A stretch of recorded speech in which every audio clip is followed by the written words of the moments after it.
हाँ तो दोस्तों, जैसा कि हमने कंकाल तंत्र के बारे में चर्चा की, आज हम कंकाल तंत्र के कुछ बेहतरीन क्वेश्चंस के बारे में चर्चा करेंगे यहाँ पर टॉपिक में कि क्या कंकाल तंत्र में कौन कौन से क्वेश्चंस बन सकते हैं। तो दोस्तों देखो, आप लोगों को सबसे फर्स्ट क्वेश्चन यहाँ पर इस प्रकार से बताया गया है। आप लोगों से जाना जाता है कि टीबिया नामक हड्डी किस अंग में पाई जाती है।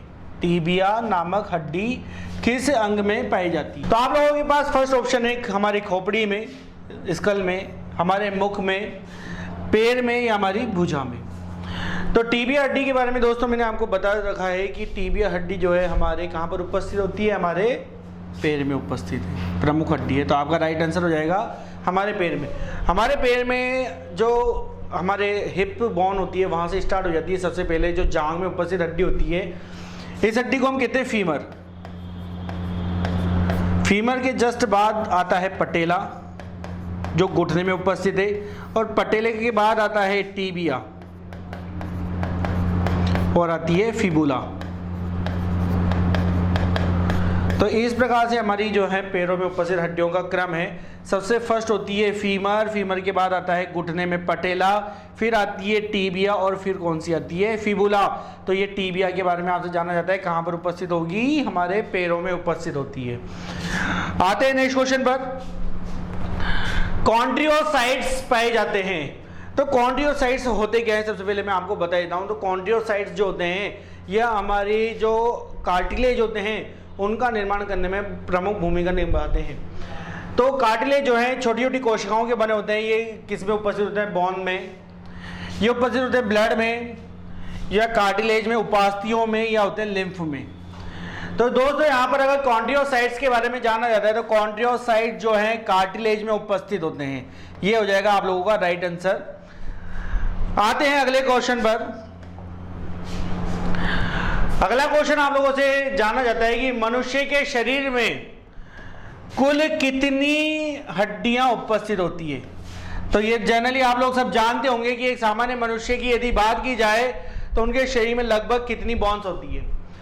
ऑप्शन के अकॉर्डिंग चले, सबसे फर्स्ट ऑप्शन है लगभग 212, सेकंड ऑप्शन 206, थर्ड 202 और फोर्थ है 200। तो यहाँ पर कितनी होती है एक सामान्य मनुष्य में बोन्स की संख्या। तो जनरली आप सब जानते हैं कि कितनी होगी, 206। तो ये आप लोगों का राइट आंसर हो जाएगा। मानव शरीर में सबसे लंबी हड्डी कौन सी होती है। हमारे शरीर में उपस्थित सबसे लंबी जो बोन होती है वो कौन सी होती है, ये आपसे जाना जाता है। तो यहाँ पर फर्स्ट ऑप्शन है फीमर, सेकंड है स्टेप्स, और थर्ड है पटेला, और फोर्थ है टीबिया। तो हमारे शरीर की यदि सबसे लंबी हड्डी के बारे में बात कर रहा है या बोन्स के बारे में बात कर रहा है, तो दोस्तों मैं आपको कई बार बता चुका हूं कि हमारे शरीर में सबसे लंबी हड्डी होती है फीमर, जो कहां पर उपस्थित होती है, हमारी जांघ में उपस्थित होती है। जैसा कि इमेज के माध्यम से भी ये देखना चाहें तो यहां पर इमेज में आपको बताया गया है, ये रहा हमारे पास, कि यहां पर अगर सबसे लंबी हड्डी जो की है उपस्थित कौन सी होगी, फीमर हो जाएगी। ये देखो यहां से हमारे पेल्विक गार्डल से स्टार्ट होकर ये पटेला तक, यहाँ तक उपस्थित होती है, और इससे लंबी कोई बोन नहीं होती। तो आप लोगों का जो राइट आंसर है वो क्या हो जाएगा दोस्तों, फीमर हमारे शरीर में सबसे लंबी हड्डी होती है। फिर आगे आते हैं दोस्तों, वयस्क पुरुष के वर्टिब्रल कॉलम में कितनी हड्डियां होती है। एक वयस्क मनुष्य का जो वर्टिब्रल कॉलम होता है उसमें टोटल कितनी अस्थियां उपस्थित होती है। तो यहाँ पर आप लोगों को ऑप्शन बताया गया है, फर्स्ट 12, सेकेंड ऑप्शन आपको बताया गया है लगभग 30, फिर आपको बताया गया है 26, या बताया गया है 35। तो वर्टिब्रल कॉलम जिसे हम कहते हैं मेरुदंड, इसमें कितनी अस्थियां होती है एक बार इमेज में भी हम देख लेते हैं इसे।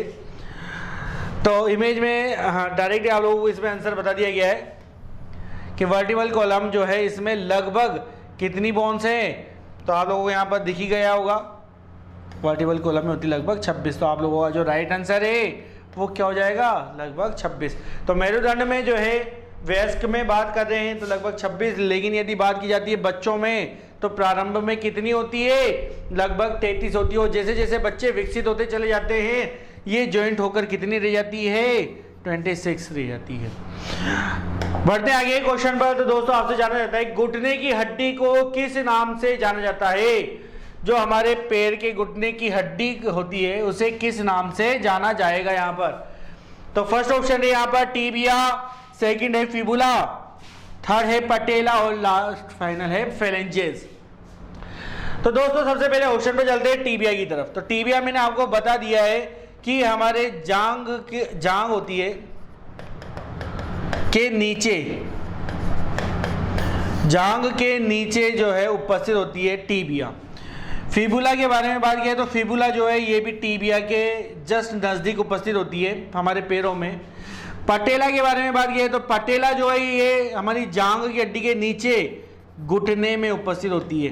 तो आप लोगों का राइट आंसर क्या हो जाएगा? पटेला। और फेलेंजेस के बारे में बात की जाए तो ये हमारी फिंगर्स, हमारी जो अंगुलियां होती है, हमारी फिंगर्स, उनको प्रेजेंट करता है ये। ठीक है, तो यहाँ पर आपसे जानना चाह रहा था घुटनों की हड्डी को किस नाम से जाना जाता है, तो इससे किस नाम से जानेंगे हम? पटेला के नाम से। जैसा कि चलो इसको भी इमेज के माध्यम से देख लेते हैं हम। तो यहाँ पर जैसा कि मैंने आपको बताया कि फर्स्ट पार्ट क्या होता है यहाँ पर? फीमर। तो ये फर्स्ट हड्डी होती है फीमर। फिर आप लोगों को बताया गया यहाँ टिबिया। तो टिबिया भी जो है हमारे पैर की हड्डी होती है और यहाँ पर उपस्थित है हमारे पास ये फिबुला। तो ये फिबुला है, ये टिबिया है और ये फीमर है और इनके बीच में घुटने में उपस्थित होता है पटेला। आगे बढ़ते हैं दोस्तों। एक नवजात शिशु में हड्डियों की संख्या लगभग कितनी होती है? तो दोस्तों यहाँ पर कई बार क्या होता है, इस क्वेश्चन को आप लोगों को ऑप्शन के अकॉर्डिंग ही करना पड़ेगा। इसका जो राइट आंसर है उसको देखते हैं ऑप्शन के अकॉर्डिंग। सबसे पहला ऑप्शन है आप लोगों के पास 200, सेकंड ऑप्शन है आप लोगों के पास 206, थर्ड है लगभग 300 और लास्ट फाइनल है 250। तो एक नवजात शिशु के बारे में बात करते हैं तो एक नवजात शिशु में लगभग जो अस्थियों की संख्या होती है लगभग 300 प्लस। ठीक है दोस्तों, इसको भी हम देखते हैं इमेज के माध्यम से। जैसे कि आप सब जानते होंगे दोस्तों कि अगर एक वयस्क मनुष्य की बात करता तो एक वयस्क मनुष्य में जो है लगभग कितनी पाई जाती है? तो एक वयस्क मनुष्य के अंदर यदि बात की जाए तो एक वयस्क मनुष्य में लगभग होती है 206। लेकिन यहां पर आपसे जाना जाता है, एक मिनट, आपसे जाना जाता है यहां पर एक शिशु के बारे में। तो नवजात शिशु में जैसा कि मैंने आपको बताया कि लगभग कितनी होती है? 300। तो ये आपका राइट आंसर हो जाएगा। आगे आते हैं दोस्तों अगले क्वेश्चन की तरफ। अगला क्वेश्चन है आप लोगों के सामने कि मानव शरीर की सबसे छोटी हड्डी कौन सी होती है? तो हमारे शरीर की यदि सबसे छोटी हड्डी के बारे में बात कर रहे हैं, मानव शरीर की सबसे छोटी हड्डी कौन सी होती है? तो फर्स्ट ऑप्शन है टिबिया, सेकंड है स्टेप्स और थर्ड है फीमर और लास्ट है ह्यूमरस। तो अगर सबसे छोटी बोन्स के बारे में बात कर रहा है तो हमारे शरीर में सबसे छोटी बोन्स होती है कौन सी? स्टेप्स। और यदि बात की जाए स्टेप्स के बारे में, स्टेपिस के बारे में, तो ये कहां पर उपस्थित होती है? ये उपस्थित होती है हमारे कान में, हमारे ईयर में उपस्थित होती है। इस प्रकार से आप इसे देख सकते हो।